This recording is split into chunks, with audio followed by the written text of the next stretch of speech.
देउबा पक्षको तर त्यो केन्द्रीय कार्य समितिको निर्णय भइरहँदा ती अरू त्यतिकै उफ्रिरहेका हुन्छन् भनेको झुक्क्याउनका लागि अल्मल्याउनका लागि उफ्रेका हुन्छन् है र त्यो अल्मलिएका बेलामा बाइ द वे उचित थिएर झुक्किएर उसको हातमा आयो भने उसले पनि हान्छ।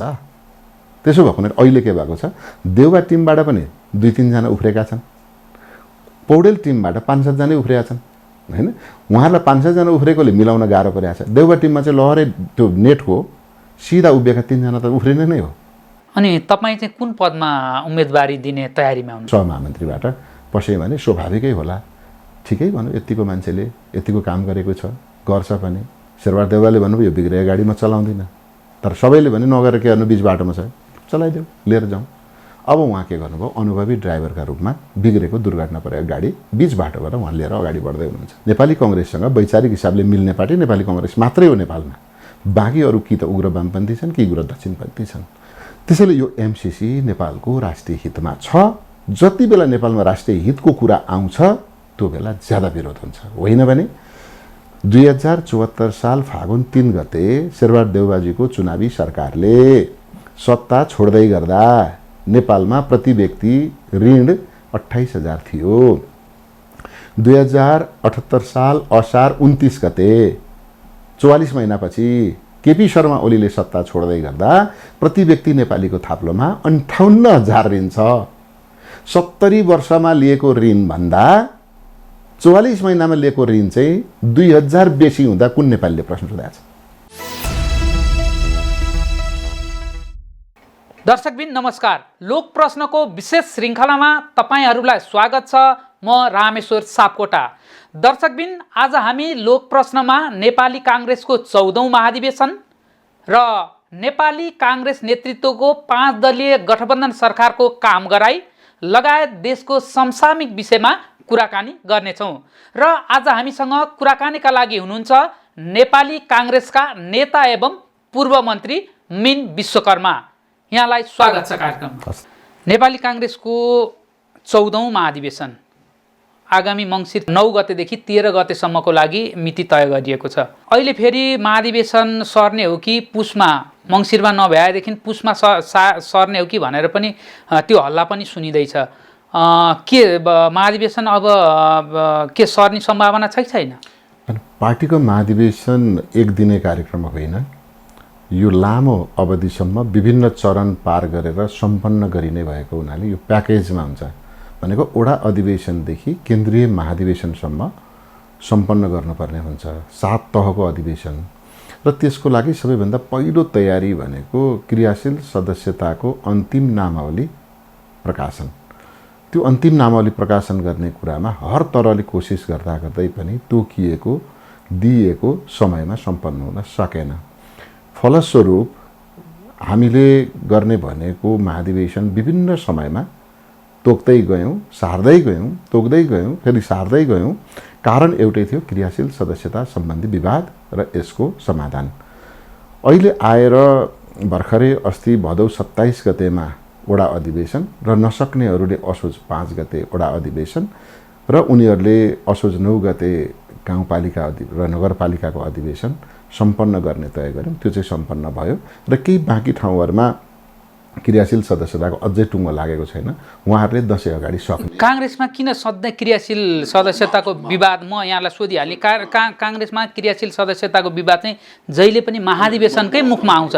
किन यसअघि तपाईँको महाधिवेशनभन्दा अगाडि त्यो क्रियाशील सदस्यता विवाद समाधान गर्न सकिँदैन? जस्तै अहिले पनि सकिँदाखेरि कतिपय यहाँले नै भन्नुभयो कतिपय जिल्लाहरूमा गाउँपालिका नगरपालिकाको अधिवेशन पनि सकिसकेको छ, तर कतिपयमा त वडा अधिवेशन पनि हुन सकेको छैन। हो, एकदम स्वाभाविक हो। त्यही भएर म अहिलेको प्रश्नकै अलिकति टुङ्ग्याउँछु।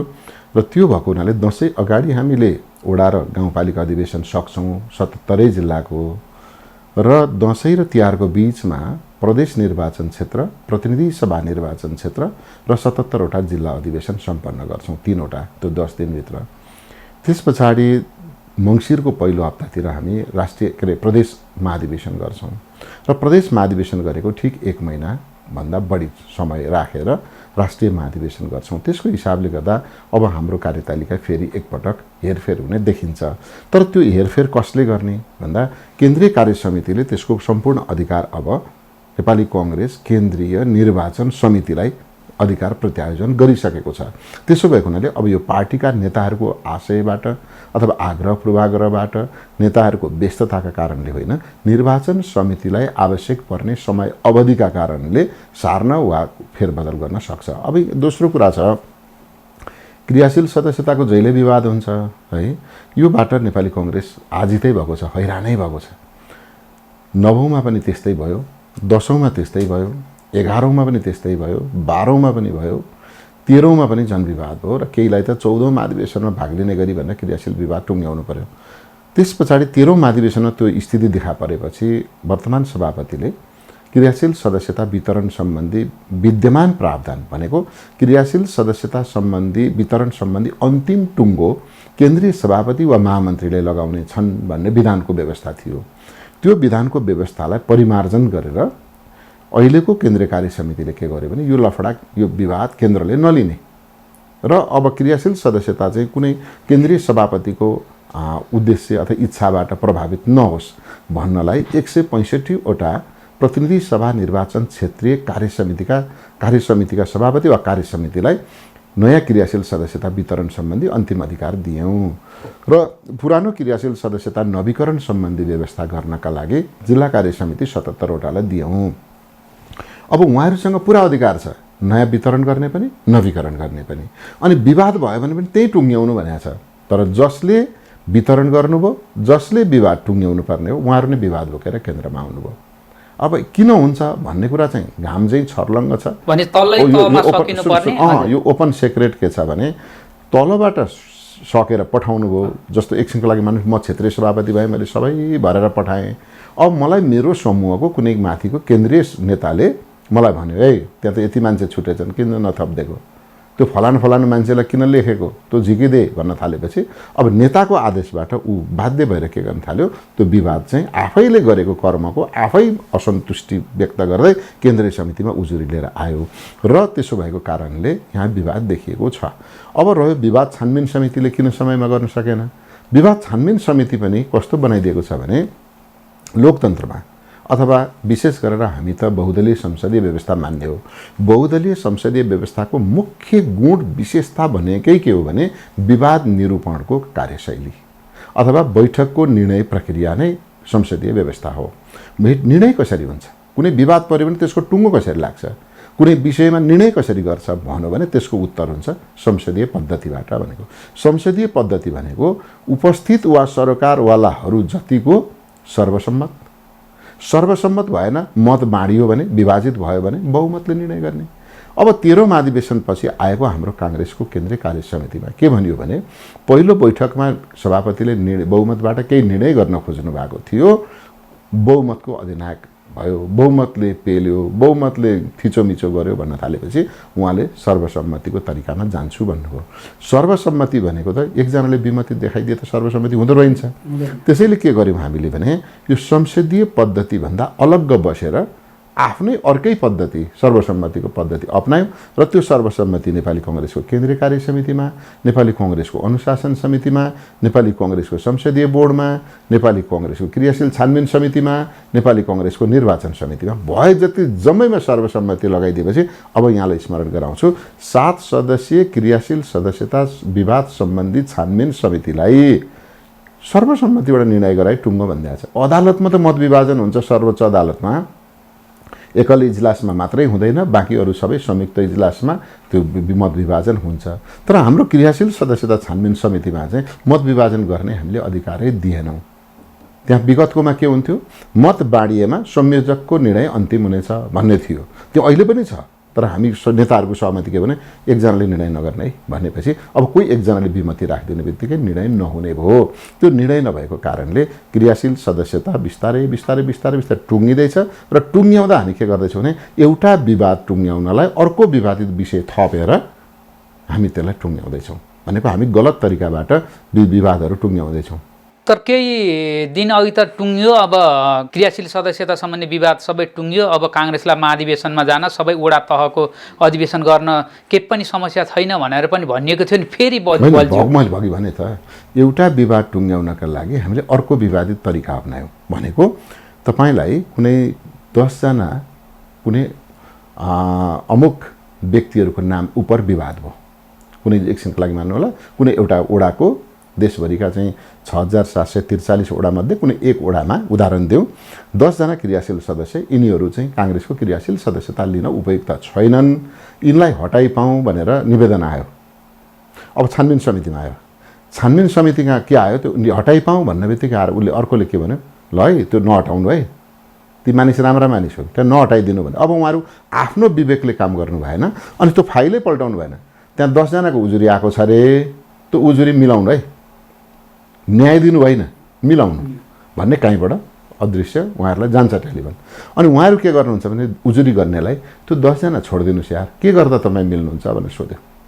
अनि उसले के भन्छ, त्यसको 10 जना छ भने मेरो 20 जना थपिदिनु पऱ्यो भने चाहिँ नेताहरूकै काम। यस, अब 20 जना थप्न थाल्नुभयो उहाँहरू, के गर्नलाई, ऐको 10 मिलाउनलाई। अब त्यो ऐको 10 अनियमित हो भनेर उजुरी गर्नेलाई अब 20 थपिदिनु भयो नि त। अनि त्यो 10 वालाले के भन्छ भने मैले त थपिदिनु भनेकै होइन नि, मैले त तिम्रो हटाइदिनु पो भनेको त, कहाँ मेरो थपिदिनु भने हो, कहाँ मलाई हटाउनु भने, त्यो 20 थप्ने भए त मेरो पनि थपिदिनु पऱ्यो भने चाहिँ अब यो पेन्डोराज बक्स जस्तो खोल्दै खोल्दै खोल्दै गयो। अनि सहमतिको नाममा एक सदस्यले 5 वटा थप्यो, अर्को सदस्यले 10 वटा थप्यो, अर्कोले 15 वटा थप्यो। अब उहाँहरूको त त्यो त पुरै त्यो केन्द्रीय महाधिवेशनलाई प्रभावित बनाउन हो त, यो के हो? उहाँहरू दुईटा कारण छ। त्यो जसले थप्न लाउनुहुन्छ र झिक्न लाउनुहुन्छ उहाँहरूको चाहिँ स्थानीय स्वार्थ छ, को जित्ने र को हार्नेमा।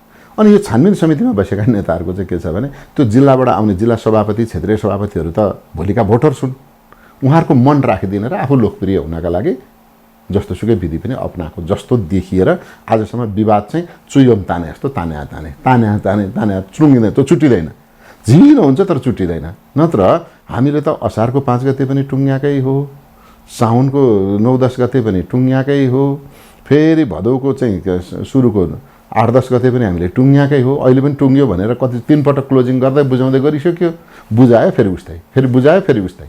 भनेको हामीले अपनाएको निर्णय गर्ने तरिका विधि उचित भएन।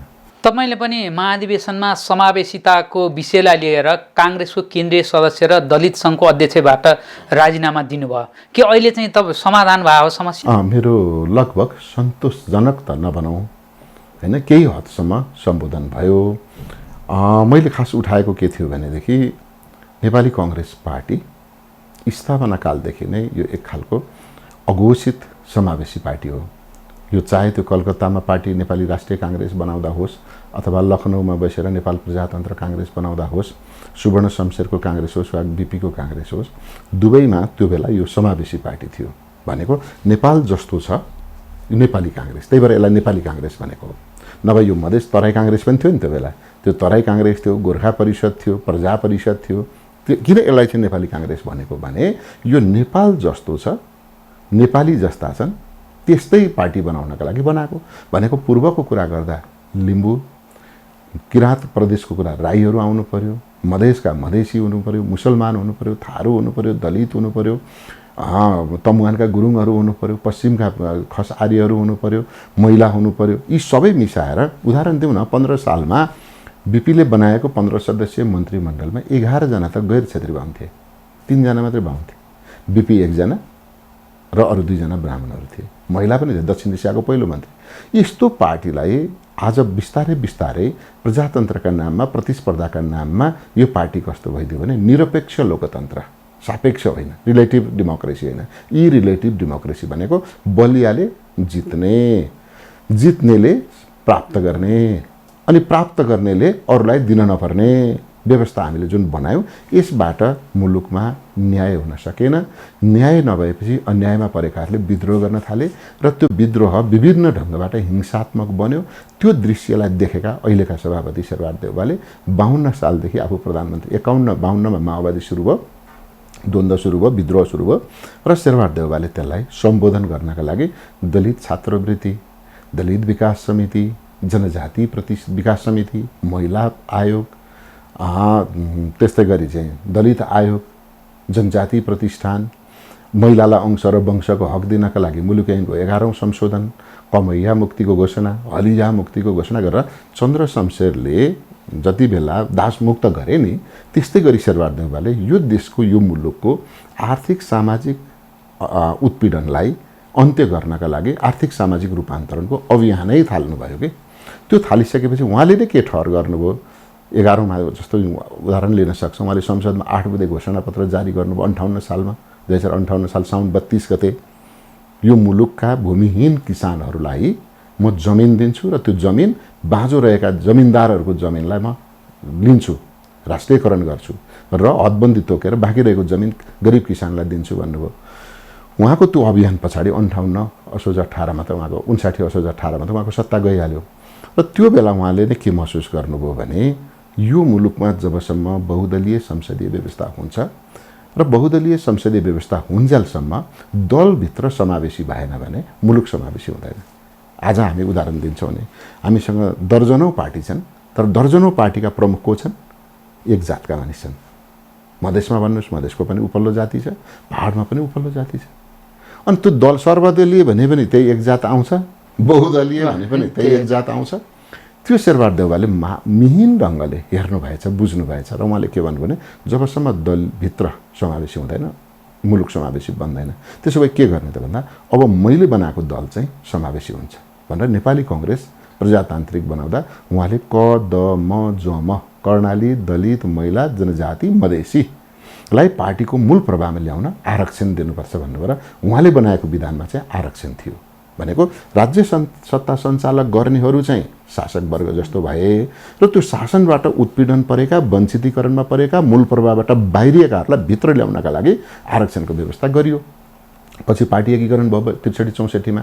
पार्टी एकीकरण हुँदा देउबाजीको पार्टीको विधान मानियो, प्रजातान्त्रिकको विधान मानियो। त्यही विधान अनुसार 12औं महाधिवेशन भयो, त्यही विधान अनुसार 13औं महाधिवेशन भयो र के गरियो भने 240 वटा निर्वाचन क्षेत्र हुँदा एउटा निर्वाचन क्षेत्र बराबर 11 जना महाधिवेशन प्रतिनिधि आउँथे। त्यसमा एक दलित, एक जनजाति, एक महिला, एक मधेसी यसरी आउँथ्यो, एक मुस्लिम यसरी आउँथ्यो र 6 वटा क्लस्टर चाहिँ समावेशी आउँथ्यो, 5 वटा खुल्ला हुन्थ्यो। अहिले निर्वाचन क्षेत्र घटेर 165 मा पुग्यो, प्रतिनिधि बढेर 25 पुग्यो। अब 25 मा एक पनि नरहने स्थितिको विधान ल्याउनु भयो उहाँहरूले। विधान ल्याउ त्यस्तो ल्याउनु भयो। निर्देशिका त झन् त्योभन्दा निराशाजनक बनेपछि मैले सोचेँ अब त हो हिजो चाहिँ एक निर्वाचन क्षेत्र बराबर 11 जना आउँदा 2880 जना प्रतिनिधि आउँदा दलितको 240 कन्फर्म हुन्थ्यो न्यूनतम, मुस्लिमको न्यूनतम 240 हुन्थ्यो, थारूको न्यूनतम 240 हुन्थ्यो, जनजातिको 500 भन्दा बढी हुन्थ्यो, महिलाको 1000 भन्दा बेसी हुन्थ्यो। तर आज 4225 जना महाधिवेशन प्रतिनिधि हुँदा दलितको 165 हुने पनि कन्फर्म भएन, मुस्लिमको 165 बाट नि घट्ने भयो, थारूको त झन् बिजोकै हुने भयो। अनि यो यस्तो त सहेर बस्नलाई के गर्ने भनेर मेरो मनमा नै मनभित्रै मेरो चाहिँ केही न केही कौतूहलता जाग्यो। जागेपछि सोचे यो निर्णय कसले गर्यो? नेपाली कांग्रेस केन्द्रीय कार्य समितिले। त्यो कार्य समितिको म सदस्य हो। यो निर्णयबाट दलित, महिला, दलित, जनजाति, थारू, मुस्लिम, अल्पसंख्यक, अपाङ्ग भनेका यी वञ्चितीकरणमा परेको समुदायलाई त वज्रपात भयो। कसले गर्दा वज्रपात भयो? नेपाली कांग्रेस केन्द्रीय कार्य समितिको निर्णयबाट। प्रधानमन्त्री वर्तमान सभापति शेरबहादुर देउवाको देउवा पक्षको तर त्यो केन्द्रीय कार्य समितिको निर्णय भइरहँदा किन तपाईले म भन्दैछु अनि त्यो किन भयो भन्छु। अनि त्यो केन्द्रीय समितिबाट म त सदस्य हो यार। भन्नु न, म सवार भएको गाडीले मान्छे किच्यो भने मैले क्षमा माग्नु पर्दैन? सरी भन्नु पर्यो नि त, हात जोड मैले चलाएको गाडीबाट हो। त्यो केन्द्रीय सदस्यबाट मैले राजीनामा गरेँ। यो केन्द्रीय समितिले ठिक गरेन, यो समितिमा म छैन है भन्नलाई मैले राजीनामा गरेँ। अब त्यसले कसलाई वज्रपात भयो?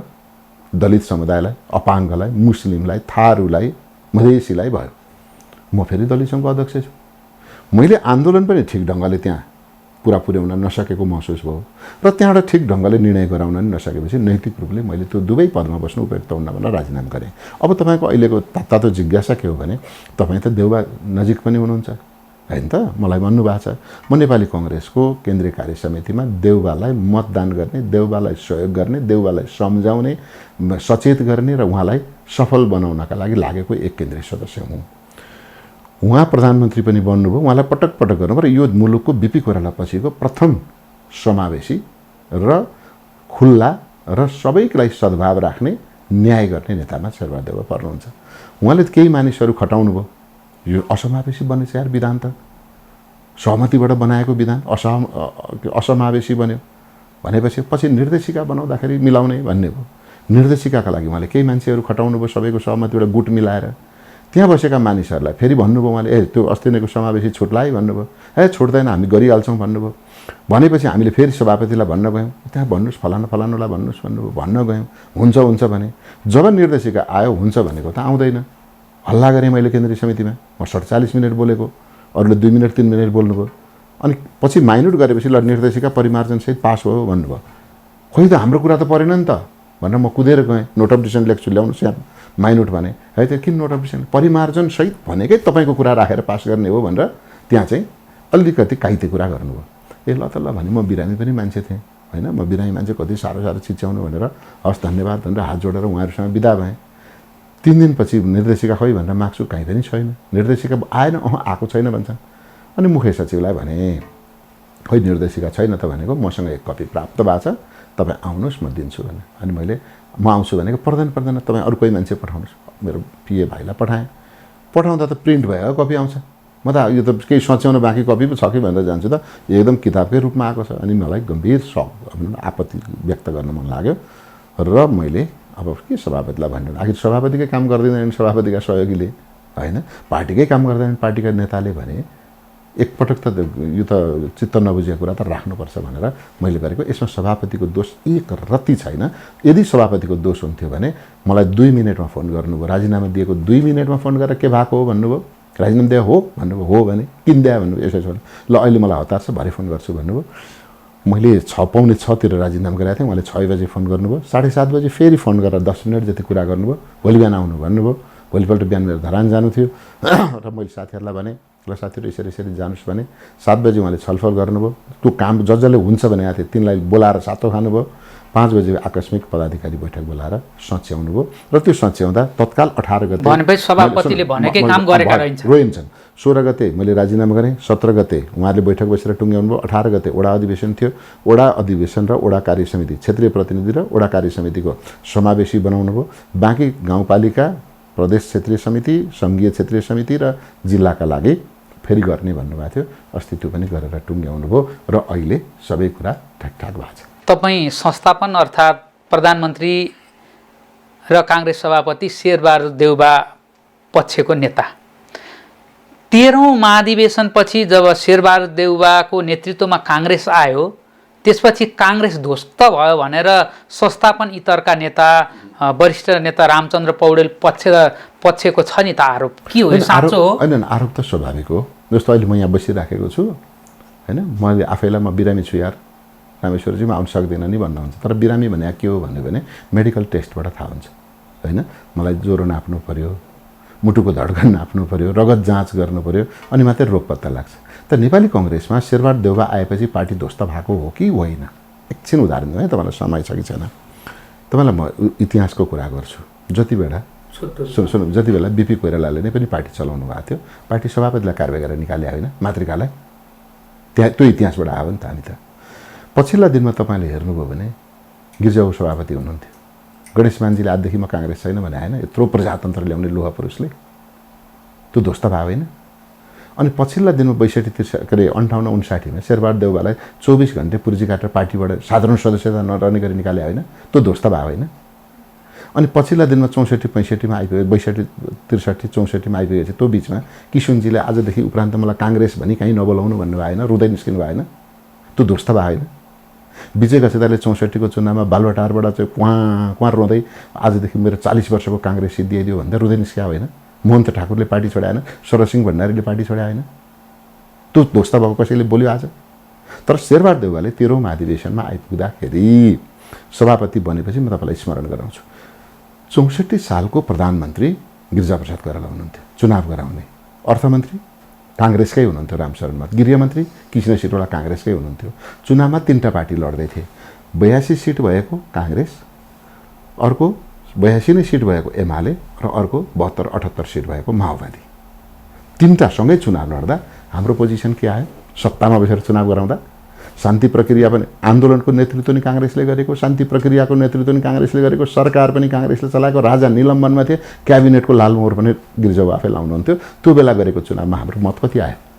लोकप्रिय मत 19%, संसदको प्रतिनिधिमूलक मत 15%। कसैले प्रश्न उठाए?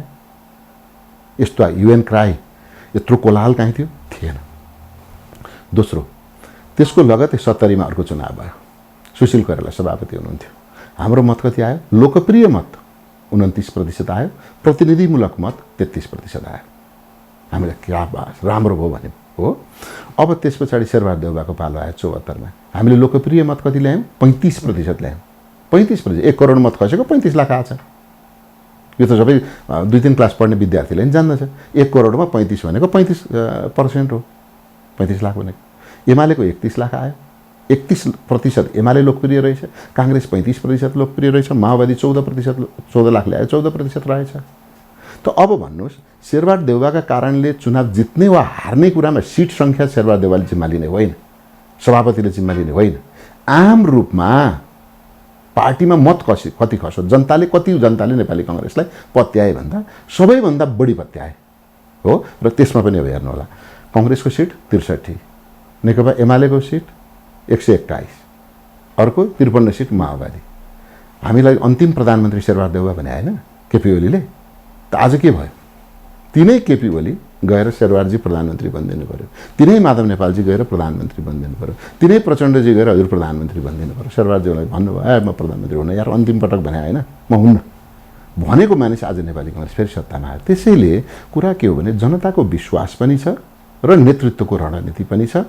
अब चुनाव हार्ने वा जित्ने कुरामा त्यही बेला गठबन्धनको आरोप गलत छ। मैले अघि भने त इन्डिकेटरको कुरा गर्दा हामी अत्यन्तै लोकप्रिय भएको 15 सालमा पनि हामीले 37% ल्याएको मत, 37% हाम्रो तर भातृ संगठनको अवस्थाहरू मलाई सकिँदैन। अत्यन्तै लोकप्रिय 2/3 मत ल्याउँदा हामी 37% थियौँ 15 सालमा।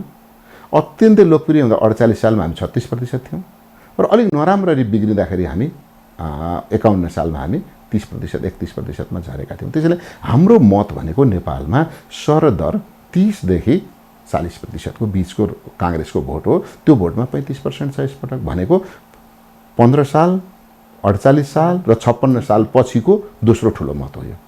त्यसैले जसले आरोप लगाउनु भएको छ आफू हारेपछि आरोप लगाउनु भएको हो। त्यो हारेपछि कारण के हो भने त्यति बेला माओवादीसँग हामीले समीकरण बनाउन त भन्दाखेरि त चिच्चावट भएर चितवनमा चाहिँ हङ्गामा गरेर ढुङ्गामुढा गरेर पुतला जलाएर गर्नुभयो उहाँहरूले, विथड्र पनि गर्नु भएन। त्यो बेलाको रणनीति म तपाईँलाई भनिदिन्छु। हामीसँग 4वटा महानगरपालिका थियो, जम्मा 8 सिट हुन्थ्यो।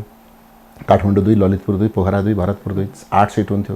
माओवादीसँग जम्मा हामीले दिएको भनेको एउटा मेयर चितवनमा मात्रै दिएको, भरतपुर मात्रै दिएको, 7वटा हामीले लिएको। अनि 7वटा हामीलाई समर्थन गरेको चाहिँ नदेख्ने, अनि प्रचण्डको छोरी बोक्यो भनेर पार्टीभित्रैबाट चाहिँ हल्ला खल्ला गरेर हिँडेपछि र आफ्नै नेताको बेइज्जत गरेपछि के हुन्छ? तपाईँ र म सम्झौता गर्दा मैले 7 लिएँ, तपाईँलाई 1 दिएँ भने अनि मेरैले गाली गर्नु मलाई? गाली त तपाईँ गाली गर्नुपर्ने नि। के खालको मिलापत्र हो? 8वटामा एउटा मात्रै लिएर मिल्ने भनेर प्रचण्डका पार्टीले प्रचण्डको पुतला जलाउनु पर्नेमा काङ्ग्रेसका नेताले काङ्ग्रेसको नेताको सभापतिको पुतला जलाउँछन् भने यही भित्रको नेतृत्व पनि नस्वीकार्ने, रणनीति पनि नबुझ्ने परिणाम आइसकेपछि अनि रुवाबासी गर्नु त्यो चाहिँ ठिक भएन। जसले गर्दा यो अहिले तपाईँले भनेका कुरा सबै भने संस्था पनि तरले खोचे थापिरहेछन्। तपाईँहरू चाहिँ खोचे भन्नाले पनि असन्तुष्टि व्यक्त गर्नुभएको छ। कहीँ न कहीँ त्यो असन्तुष्टि व्यक्त गर्ने तरिका पनि के हो भने अर्काको विरोध गर्नुभन्दा नि म भए कसरी गर्थेँ भन्ने हो। उहाँहरूले गर्नुभएको भए, जस्तो त्यो बेला हामीले समीकरण गरेको भए हामीले त 23 सिट प्रत्यक्ष जित्यौँ, एमाले 10 सिट पनि जित्दैन थियो। अहिलेको पनि विज्ञहरू त्यही भन्नुहुन्छ। हामीले त्यो बेला माओवादीसँग सरकारमा थियौँ, माओवादीसँग हामी एलायन्स गरेर गएको भए माओवादीले हामीसँग मागेको 30% मात्रै हो, हामीले त्यो पनि दिन मानेनौँ। आखिरमा दियो एमाले 40%, रातारात गयो। त्यही त भयो नि। सभापति शेरबहादुर देउवासँग केन्द्रीय कार्य समितिमा बहुमत छ नि, उहाँले बहुमतको आधारमा निर्णय गर्न सक्नुहुन्छ नि, उहाँलाई केले रोक्या छ र? हो, कुरै यही। मैले अघि पनि भने बहुमतबाट निर्णय गर्न मात्रै के खोज्नु भएको थियो, बहुमतले पेल्यो, एकलौटी गर्यो भनेर रुवाबासी भएपछि उहाँले झलक्क सम्झिनुभयो अब म गुट पनि समाप्त गर्छु, नेताहरूलाई मिलाएर लिएर जान्छु, म सबै निर्णय सहमतिबाट गर्छु भन्नुभयो र उहाँले झल्झली सम्झिनु। उहाँले 13औं महाधिवेशन एउटा भाषणमा नि भन्नुभएको थियो। मैले सोधेको थिएँ तपाईँको त हामी त प्रचारक हो होइन, प्रचारक हुन चाहन्छौँ, तपाईँ के भनेर प्रचार गर्ने, सभापति भएपछि के गर्नुहुन्छ भनेर सोधेको थियौँ। उहाँले भन्नुभएको थियो म सभापति भएपछि पार्टी फुट्न दिन्न र कसैले पनि रोएर पार्टी छोड्नु पर्दैन भन्नुभएको थियो। के भने रहेछ भनेको त विगतको इतिहास त सबै सभापति हुँदा पार्टी, किशुनजीमा बाहेक, किशुनजी हुँदा कसैले पार्टी छोड्नु परेन सायदै लाग्छ मलाई। त्यस पछाडिका दिनमा धेरैले पार्टी छोडे, तर शेरबहादुर देउवा भएका बेला सबै साथी फर्केर आए नि त होइन। 17 सालमै पार्टी छोडेका सूर्यबहादुर थापाका छोरा समेत पनि फर्केर आए। विजय बस्दाले 64 मा छोडेका उनी आए, शम्भुलाल श्रेष्ठहरू आए अखण्डका कुमार खड्काहरू आए भनेपछि यो पार्टीमा सबै मानिसहरू फर्केर आउने वातावरण बन्यो। एउटाले पनि पार्टी छोडेको छैन, छोडेकाले फर्केर आए। त्यसैले यसलाई चाहिँ राम्रो पक्ष मान्नुपर्छ शेरबहादुर देउवाजीले गरेकोमा। अब के कारण राम्रो भयो भन्दा जस्तो मैले बार बार भन्ने गर्छु, विगतका सभापतिहरू हुँदाखेरि पार्टीभित्र निर्णय व्यापक हुन्थ्यो, छलफल हुँदैन थियो। अहिले छलफल व्यापक हुन्छ, निर्णय हुँदैन र ढिलो भयो। निर्णय ढिलो भयो तर पार्टीमा त्यति ठुलो क्षति भइसकेको छैन। क्षति हुनबाट अहिलेको नेतृत्वले रोकेको छ। काङ्ग्रेस महाधिवेशनको चटारोमा छ। सभापतिमा विभिन्न नेताहरूले धमाधम उम्मेदवारी घोषणा गरिरहेका छन्। अहिलेका सभापति शेरबहादुर देउवाले पनि फेरि दोहोरिने आकाङ्क्षा देखाउनु भएको छ। उहाँको साथमा रहेका उपसभापति विमलेन्द्र निधि र गोपालमान श्रेष्ठले पनि सभापतिमा उम्मेदवारी दिने भनेर लागिसक्नु भएको छ। के छ अब यो अवस्थामा शेरबहादुर देउवा पुनः दोहोरिने सम्भावना छ? तपाईँलाई एउटा साधारण बुझ्ने भाषामा एउटा उदाहरण दिन्छु है। भलिबल खेलाडीहरूले हेर्नुभयो भने एउटा बल हुन्छ, नेटको वारी र पारी बसेका दुवैतिरका ती तीनैजनै उफ्रिन्छन् होइन, नेटमा छेउमा भएकाहरू। तर पर सर्भिसमा बसेको उफ्रिँदैन, नेटको छेउमा बस्नेहरू उफ्रिन्छन्। अनि सर्ट चाहिँ कसले हान्छ त भन्यो भने लिफ्टरले जल्लाइदियो त्यसले सर्ट हान्छ होइन। छेक्न बसेका हुन्छन् तीनटा भनेपछि अरू उफ्रेका मात्रै हो। त्यो लिफ्टरले जसलाई पास दिन्छ सर्ट त्यसैले हान्छ। अलरेडी थाहा हुन्छ फेरि सर्ट कसले हान्ने भने नि, जसले पाए त्यसले हान्दैन। ती अरू त्यतिकै उफ्रिरहेका हुन्छन् भनेको झुक्क्याउनका लागि, अल्मल्याउनका लागि उफ्रेका हुन्छन् है। र त्यो अल्मलिएका बेलामा बाइ द वे उछिट्टिएर झुक्किएर उसको हातमा आयो भने उसले पनि हान्छ। त्यसो भएको हुनाले अहिले के भएको छ, देउवा टिमबाट पनि 2-3 जना उफ्रेका छन्, पौडेल टिमबाट 5-7 जनै उफ्रेका छन् होइन। उहाँहरूलाई 5-7 जना उफ्रेकोले मिलाउन गाह्रो परिरहेको छ। देउवा टिममा चाहिँ लहरै त्यो नेटको सिधा उभिएका 3 जना त उफ्रिने नै हो। त्यस कारण सभापति उपसभापति 2 जना उफ्रिएका छन्। त्यो उहाँहरूलाई हक पनि छ उफ्रिने। तर के हुन्छ कहिलेकाहीँ लिफ्टरले झुक्क्याएर भने सर्ट पास दियो भने त, लङ पास दियो भने सर्ट हान्नेले नै हान्छ है। सर्ट पास दियो भने त छेउमै बसेकाले नै हान्छ, सेन्टरमै बसेकाले नै हानिदिन्छ। त्यसो भएको हुना तर सर्भिसमा बसेकोले ब्याकमा बसेकोले हान्दैन। त्यो हामी त सर्ट हान्दैनौँ, हामी ब्याकमा छौँ। त उहाँहरू फर्स्ट लाइनमा उभिनु भएको छ। उहाँहरू उफ्रिनुलाई दर्शकका लागि मजै आउने गरी रमाइलो लाग्छ, स्वाभाविक पनि हो। विमलेन्द्र निधि भन्नुहोस्, गोपालमान श्रेष्ठ भन्नुहोस्, उहाँहरू उफ्रिनु भएको छ। तर अन्तिममा कसको हातमा बल जान्छ, लिफ्टरले कसलाई बल दिन्छ त्यसले सर्ट हान्छ। अनि बल आफ्नो हातमा ल्याउने तपाईँहरूको प्रयास हुन्छ कि हुँदैन? जस्तै हाम्रो पनि पालो आइहाल्छ नि, फेरि रोलमा परिहाल्छौँ नि हामी नि। त्यो नियम हुन्छ, त्यसमा खेलको नियम हुन्छ। सर्भिस गर्नेले दिनभरि सर्भिस गर्दैन, त्यो पनि लिफ्ट सर्ट हान्ने ठाउँ पुग्छ। खेलको नियमबाटै पुगिहाल्छ नि। हिजो शेरबहादुर देउवाहरू पनि त कसरी काङ्ग्रेस हुने भन्ने थियो होला एकपटक, कसरी केन्द्रीय सदस्य हुने भन्ने थियो होला होइन, कसरी चाहिँ पदाधिकारी हुने भन्ने थियो होला, सभापति कसरी हुने भन्ने थियो होला। आज सभापति दोहोऱ्याइरहनु भएको छ होइन, दोहोऱ्याउने चाहना व्यक्त गर्दै हुनुहुन्छ। सबैको हरेकको पालो आउँछ, तर खेलको नियम चाहिँ मान्नुपर्छ। खेलको नियम तोडियो भने चाहिँ पालो आउने होइन कि खेलैबाट रातो कार्ड खान्छ त्यसले। त्यसैले रातो कार्ड नखाने गरी खेल्नु पर्यो। काङ्ग्रेसमा पदाधिकारी पदमा अरू पनि धेरै आकाङ्क्षी देखिया छन्, संस्थापन पक्षमै पनि। उनीहरूलाई कसरी व्यवस्थापन गर्नुहुन्छ तपाईँहरू? गर्छौँ, कुनै न कुनै उपाय त छ नि। चाणक्यले भन्छन् नि त होइन, औषधि नभएको वनस्पति हुँदैन, समाधान नभएको समस्या हुँदैन। हामी कहाँ समस्या देखा पर्छ, देखा परेको समस्यालाई विधि प्रक्रिया उपाय निकालेर त्यसलाई हामी व्यवस्थापन गर्छौँ। मान्छे हुन्, आकाङ्क्षा हुन्छ, मान्छे हुन्, मस्तिष्क छ, सम्झाउँछौँ, समस्या समाधान हुन्छ। अनि तपाईँ चाहिँ कुन पदमा उम्मेदवारी दिने तयारीमा हुनुहुन्छ? मैले चाहिँ मेरो 2टा छ होइन। मैले चाहिँ एउटा त मैले नेतालाई पनि मान्छु र अर्को मतदातालाई ज्यादा मान्छु। मतदाताले देशभरिबाट एक खालको मलाई पनि सुझाव दिइरहनु भएको छ। सबले महामन्त्री भनिसके, त किन चुप लाएर बस्या होइन, मान्छे त तेरै उमेरका मान्छे सभापति भन्न थालिसके भनेका छन्। तर के हुन्छ भने अर्काले ताली पिट्दैमा बुरुक्क उफ्रिने कुरा पनि आएन र अर्को सधैँभरि निराश भएर एक ठाउँमै केही पनि हुन्न भनेर बस्ने कुरा पनि भएन। त्यसैले म अति महत्त्वाकाङ्क्षी पनि छैन र मेरो मस्तिष्कमा, मेरो जीवनमा निराशा भन्ने छैन होइन। त्यसो भएको हुनाले मैले स्वाभाविक तह प्रक्रियाबाट एक त बढुवा हुने कि भन्ने सोच बनाउँदैछु अहिले। एक त बढुवा भनेको म 2 कार्यकाल केन्द्रीय सदस्य भएँ, अब पदाधिकारीको कम्पाउन्डबाट भित्र पस्ने भनेको सहमहामन्त्रीबाट पसेँ भने स्वाभाविकै होला। ठिकै भनौँ, यतिको मान्छेले यतिको काम गरेको छ, गर्छ पनि, पार्टी बुझेको छ, पार्टीभित्र काम अराउँदाखेरि यसले कहिले पनि नाइ भनेको छैन, यतिकोलाई सहमहामन्त्री दिँदा ठिक हुन्छ भन्ने नेताले पनि पत्याउने भए, तलका मतदाताले पनि मत हाल्ने भए। त्यसो भयो भने स्वाभाविक प्रक्रिया हुन्छ, म सहमहामन्त्री हो। काङ्ग्रेसमा गुट उपगुट छन्। यो गुट उपगुट ग्रसित काङ्ग्रेसले जनताको समस्या समाधान गर्न सक्छ? होइन, एकदम गुट उपगुट हुनु नराम्रो होइन है। मेरो त सुरुदेखि आजभन्दा 54 सालदेखि भनिरहेको छु, सायद 24 वर्ष भयो होला, निरन्तर भनेको छु, मानिस हो, फरक फरक हुन्छन्। हेर्नुहोस् है, अहिले संसारमा 7.5 अर्ब मान्छे छन् होइन। 7 अर्ब मान्छेलाई तपाईँले इमिग्रेसनमा जानुभयो भने फिङ्गर प्रिन्ट लाउँछ, कहिलेकाहीँ चोरी औँलाले थिचाएर यति जाबो औँलामा 1 इन्चमा 7 अर्ब मान्छे छुट्याउने क्षमता छ। भगवान्ले बनाएको शरीर यस्तो छ। मस्तिष्क फरक छ, अनुहार फरक छ, हाउभाउ फरक छ, आवाज केहीबाट छुट्टिएन भने आवाजबाट छुट्टिन्छ होइन, रङबाट छुट्टिन्छ, हुँदैन, उचाइबाट छुट्टिन्छ, भनेको विविधता छ। त्यो विविधताभित्र पार्टी ठुलो बनाउने रहर पनि छ होइन। र फरक विचार भएका मान्छे नलिएर एकै छतका एकै खालका मान्छे ल्यायो भने त त्यो त वाइवे चाउचाउको एउटै प्याकेट जस्तो भइ पनि हाल्यो। विविधता पनि चाहियो नि त। त्यसैले विविध प्रकृतिका मानिसहरूबाट विविध मस्तिष्कलाई एक ठाउँमा राखेर बनाइने पार्टीभित्र विविधता भयो भनेर कोही रुन्छ भने त्यो बहुलवाद होइन। त्यो गुट भयो भनेर कोही मान्छे आत्तिन्छ भने त्यो पार्टीको राजनीति गर्न त्यसले बुझेन भन्छ। गुट हुन्छ, हुनुपर्छ होइन, हुन्छ, होस् भन्ने कामना होइन। सबै मिले त राम्रो नि त। हामी सबै मिल्यौँ भने राम्रो। तपाईँ र म एउटै पोसाक लगायौँ, एउटै कुरा मान्यौँ, एउटै खान्छौँ, एउटै कोठामा बस्छौँ, तपाईँले झोता भन्यो म त्यतै हिँड्छु भने प्रब्लम छैन।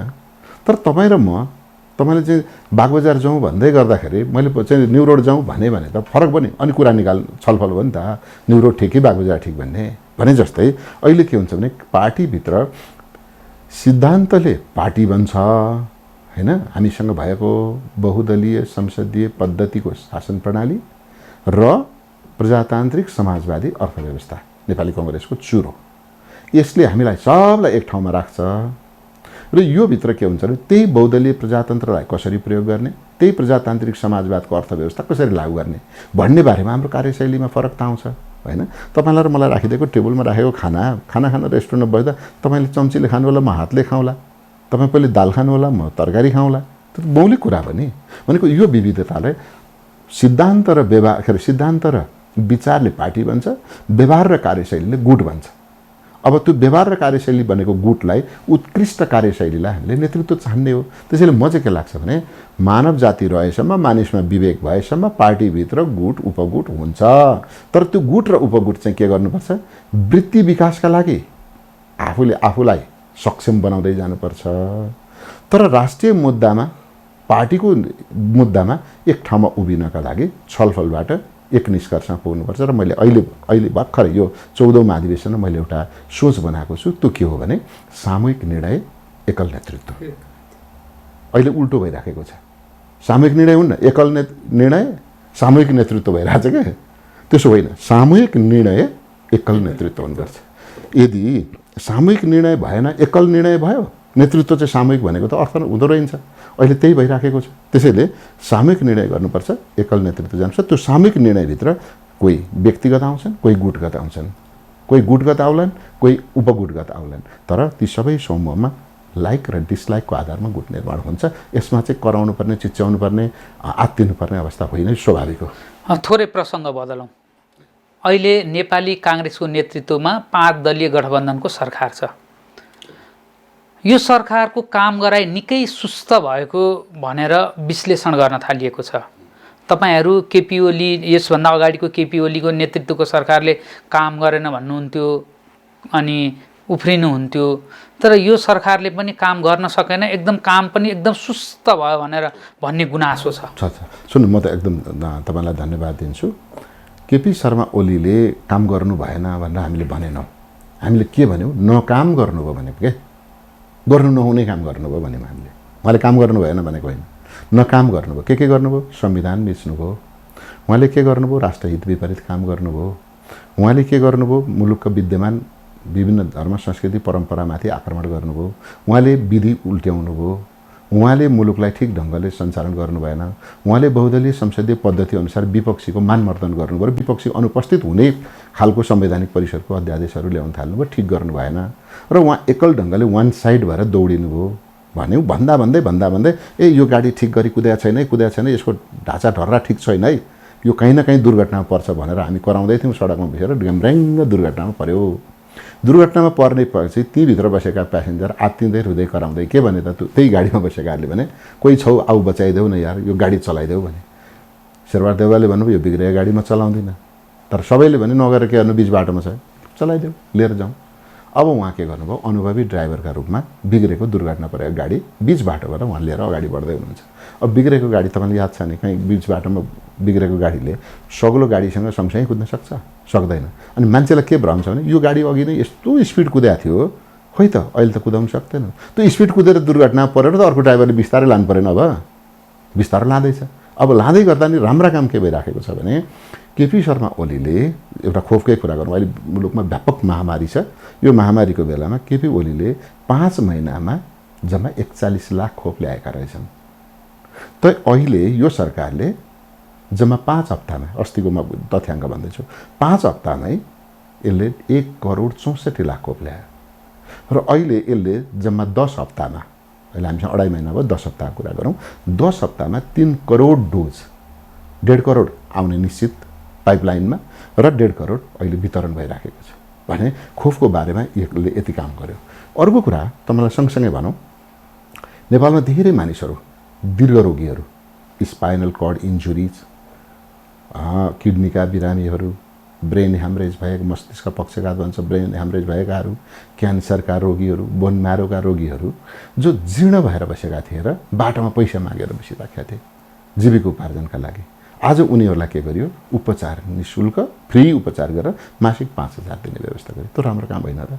त्यो अत्यन्तै राम्रो काम गरिरहेछ। अर्को कुरा, कोभिडले गर्दा विभिन्न ठाउँमा उद्योग धन्दा कल कारखाना बन्द भयो र उनीहरूलाई अब रोजगारीको सिर्जना गर्नका लागि हिजो 10 लाख दिइन्थ्यो भने आज 25 लाख दिने व्यवस्था गरिरहेछ।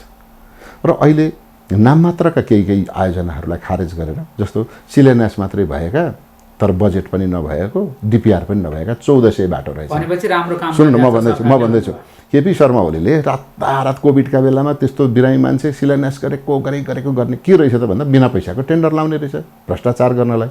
हामी आज उहाँहरू रोइरहनु भएको छ, हाम्रा 1400 बाटो यस्तो भयो। शीर्षक छैन, पैसा छैन, निकासा हुने आधार छैन, डिपिआर पनि छैन, ठेक्का लागेको छ भनेको ठेकेदारसँग पैसा पहिले खाइसकेको छ।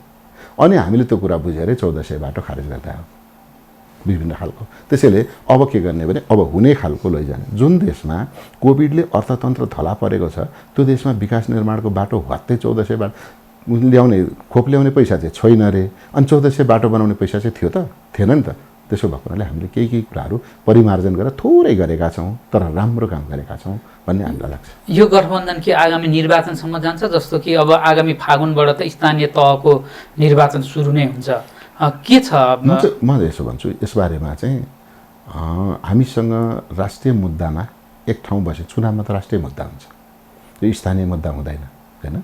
राष्ट्रिय मुद्दा भनेको नेपालको विकासका लागि, नेपालको स्वाधीनताका लागि, यी संविधान कार्यान्वयन गर्ने कुरामा, व्यवस्था संरक्षण गर्ने कुरामा, बहुदलीय संसदीय शासन प्रणालीमा आधारित सङ्घीय समावेशी लोकतान्त्रिक गणतन्त्र सुनिश्चित भएको संविधानको रक्षा र राष्ट्रिय हित, राष्ट्रिय प्राकृतिक स्रोत साधनको उपयोग जस्ता विषयहरूमा यदि राष्ट्रिय एकता भयो र हामी एक ठाउँ उभियौँ भने त्यस्तो शक्तिले आगामी संसदमा बहुमत ल्याउनका लागि हामी कोहीसँग एकता गरेर जान सक्छौँ। कार्यगत एकता, पार्टीगत एकता होइन, निर्वाचनको रणनीतिक एकता गरेर जान सक्छौँ।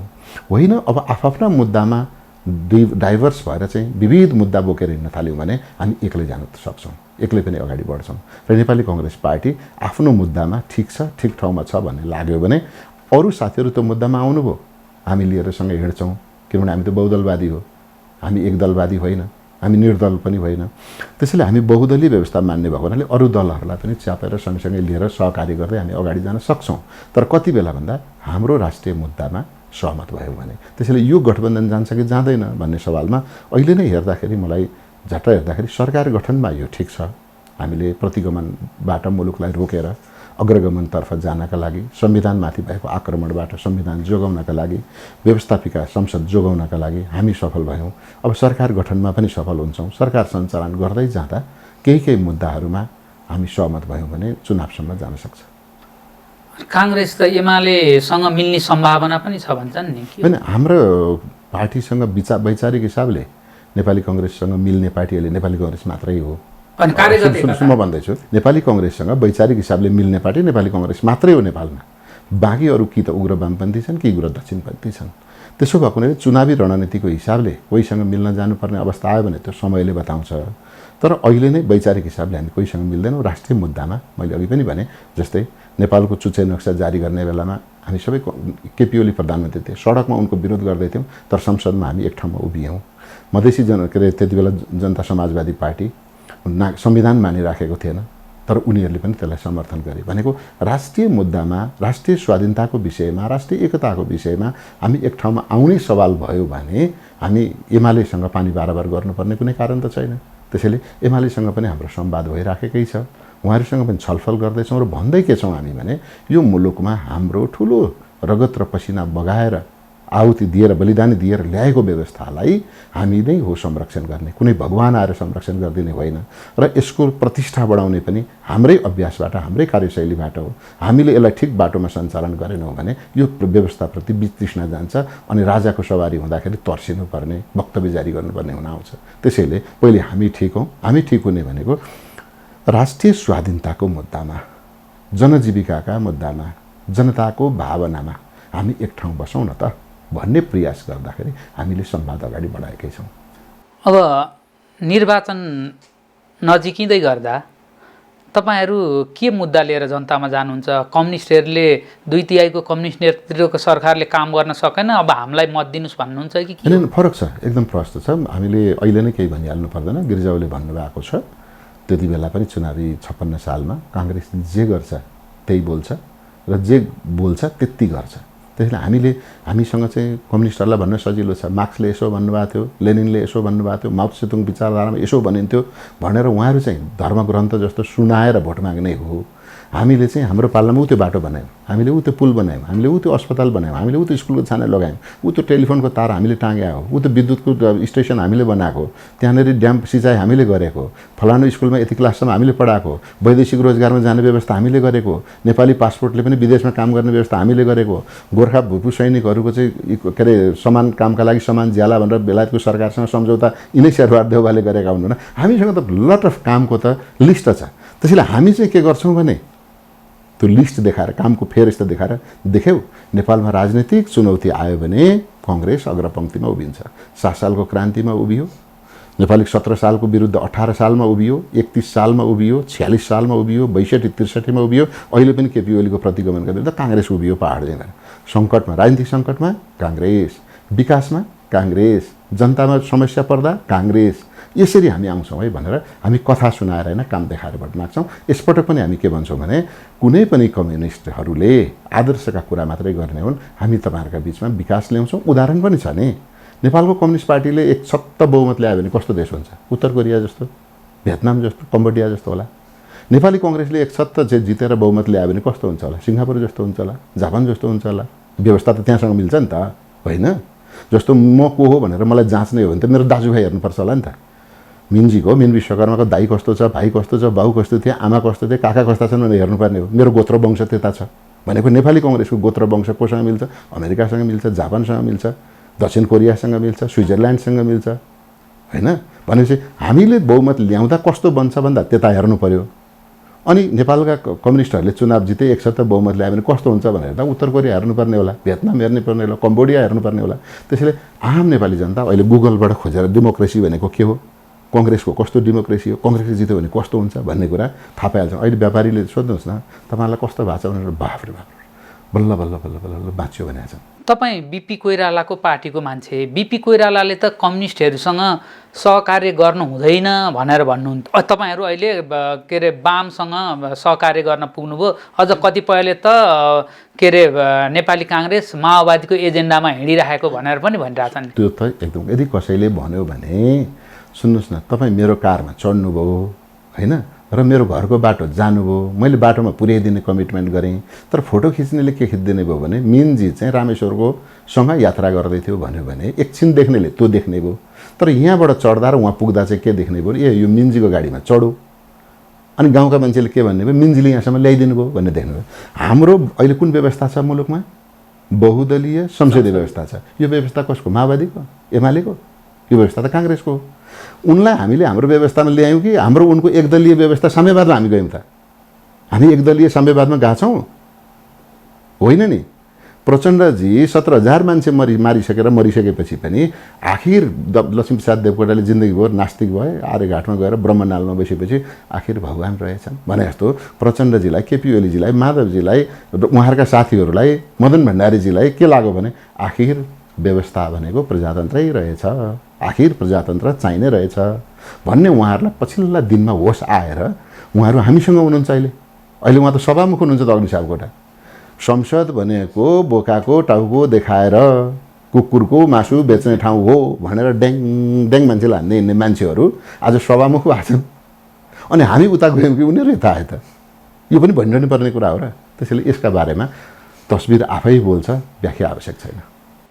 अब हामी कार्यक्रमको अन्त्यतिर पनि आइसकेका छौँ। यहाँलाई म एउटा अर्को प्रश्न गर्छु। यो एमसिसी परियोजना, अमेरिकी सहयोग जुन एमसिसी परियोजना छ, यो संसदबाट पारित हुने सम्भावना छ कि छैन? अहिले सत्ता गठबन्धनमा रहेका दलहरू नै 5 वटा दल छन्, 5तिर फर्केका छन्। कतिको सम्भावना छ? यदि नेपालका राजनीतिक दलका नेताहरू जिम्मेवार हुने हो भने, मुलुकप्रति प्रतिबद्ध हुने हो भने, मुलुकप्रति वफादार हुने भए, जनताप्रति जवाफदेही हुने भए यो संसदबाट चुच्चे नक्सा जस्तै सर्वसम्मत एक मत पनि फरक नराखी पास गर्नुपर्छ।